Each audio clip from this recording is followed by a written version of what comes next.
Avec une voix aussi mielleuse, boire ses paroles est une évidence. Isabelle Maréchal.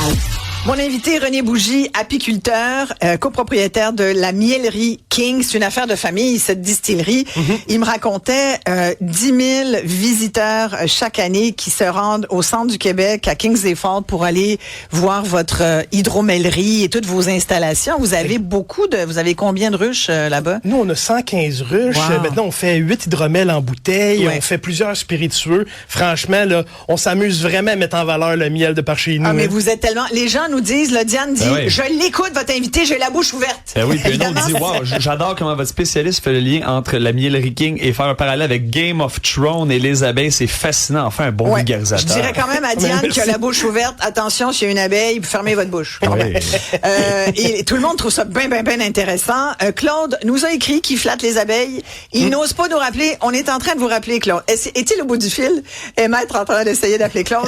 Est-ce que ça se peut flatter les abeilles? Mais tout à fait. Là, René, oui, vous avez déjà fait ça? Mais pas moi personnellement, mais mon garçon, la première fois que je l'ai apporté aux ruches, c'était très drôle parce que c'est ça, il y avait 4 ans environ, puis j'avais mis, c'est ça, tout le saut, puis là, il s'est mis devant la ruche, puis là, vraiment, les abeilles se sont comme toutes agglomérées proche de l'entrée parce qu'ils bloquaient l'entrée, puis là, c'était vraiment très drôle parce qu'elle était comme, regarde papa, je flatte les abeilles, t'as-tu vu comme ils sont gentils avec moi? On sentait, il y avait tous les gants. Oui, tout à fait. C'était vraiment très drôle. Comme c'est le on fun dit, de voir le essayez regard. pas ça à la maison quand même. Non, exact. Voilà, on est des professionnels quand même. Oui, voilà, il faut le dire. Parce qu'il y a beaucoup de gens aussi qui confondent abeilles et guêpes. Ouais.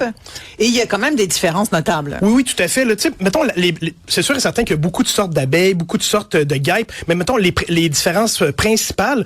Mettons, souvent on a les bourdons, par exemple. Eux autres, c'est vraiment les gros touffus avec vraiment plein de poils. Après ça, on a les abeilles qui sont un peu plus petites, puis qu'ils sont vraiment plus poilus, puis souvent sur leurs pattes, ils vont accrocher le pollen en fin de compte. Tandis que les guêpes sont vraiment souvent plus élancés. Ils vont avoir, eux, ils auront pas de poils sur le dos, puis ils vont avoir des rayures vraiment plus jaune flash avec le noir. Fait que, puis en plus, on s'entend, les guêpes sont beaucoup plus territoriales. Tu sais, quand on rentre dans leur territoire, là, ils vont vraiment vouloir venir nous manger. Est-ce que ça a une utilité à part nous faire la vie difficile l'été, les guêpes? Malheureusement, oui. Parce oui, que, ça en a une. oui, Tant mieux si ça en a une au moins. Ils font partie des pollinisateurs qui sont importants quand même pour nos écosystèmes. Tu sais, on parle de nos abeilles mellifères qui sont importantes. Les guêpes, les bourdons. On a des abeilles solitaires au Québec également. Plusieurs types de papillons, les oiseaux. Franchement, il y a plein de pollinisateurs qui sont vraiment essentiels à l'ensemble de nos écosystèmes. Là. Ouais, on salue Claude qui est sur la route. Il dit, je peux pas vous appeler, mais c'est vrai. Et là, on vous croit, Claude. Merci de nous écouter. Évidemment, ce qu'il faut dire aussi, René, c'est qu'il y a quand même une inquiétude. Aujourd'hui, c'est la journée mondiale de l'abeille, puis on trouvait que c'était une belle occasion pour parler du rôle fabuleux de ces pollinisatrices. Oui. Vous étiez déjà venu nous dire à quel point c'est délicat parce que vous avez vécu l'année dernière, vous avez perdu la moitié de votre colonie. Oui. Comment c'est là, cette année là? Cette année, on va toucher du bois. Là, c'était un petit peu exact. Là, ça a été un petit peu mieux. On a eu environ 20% de pertes cette année.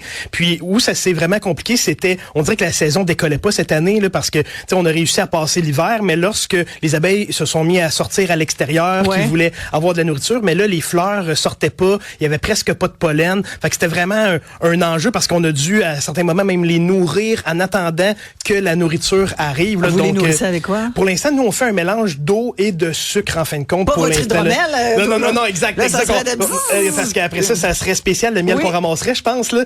Il y a même une place en France qu'il y a déjà des abeilles qui sont allées sur des tas de M&M qui étaient à l'extérieur, puis ils se sont mis à rapporter à la ruche ce sucre-là. Fait qu'il y avait du miel qui était bleu, qui était vert. Les M&M, les petits bonbons. Oui, les petits bonbons. Exact. Oui, c'est fou pour le vrai. C'est incroyable. Fait que, en réalité, les abeilles vont essayer de se procurer le sucre dans leur environnement, puis on s'entend que nous, on préfère qu'ils ramassent la flore autour de chez nous, tu sais, qui fait en sorte qu'on a un caractère qui est vraiment propre, qui met notre terroir en valeur. Et pourquoi meurt-elle?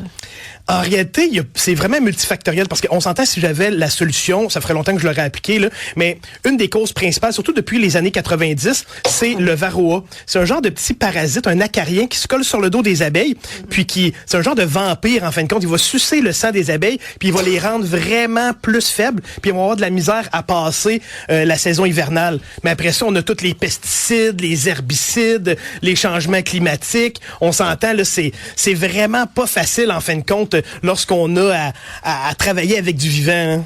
Moi, j'ai une petite question. Ben, je voyais un peu dans nos notes. Là, je voyais qu'une abeille peut voler dans un rayon de 3 à 5 km autour de sa ruche et quand même s'y retrouver, communiquer et revenir. C'est-à-dire, moi, je mets mon GPS pour aller au dépanneur. Là, vous comprenez? Donc, ils sont vraiment brillants. Oui, vraiment. À quel point ils sont comme en avant sur ça. Puis la chose qui est fou, en plus, ils sont capables de s'orienter en regardant le soleil. Après ça, lorsqu'ils viennent à la ruche, peut-être que vous avez déjà vu ça passer, mais ils effectuent des danses pour être en mesure de dire aux autres abeilles, hey, j'ai vu une tale de telle sorte de fleurs à tant de kilomètres en s'orientant sur l'angle par rapport au soleil. Hein.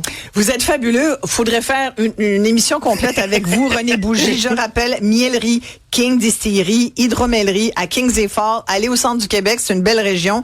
Il y a plein de beaux produits à boire et aussi vous faites plein de miel. Ben oui. Toutes sortes de miel avec toutes sortes d'abeilles. Ça vaut la peine de venir nous rencontrer. En plus, à partir du 23 jusqu'au 31 mai, c'est la semaine des vins et spiritueux de miel. Là. Fait alors, plein de choses à découvrir. Hein. Merci René, merci Olivier, merci Florence, merci tout le monde. À demain. Merci, bye bye. Autrement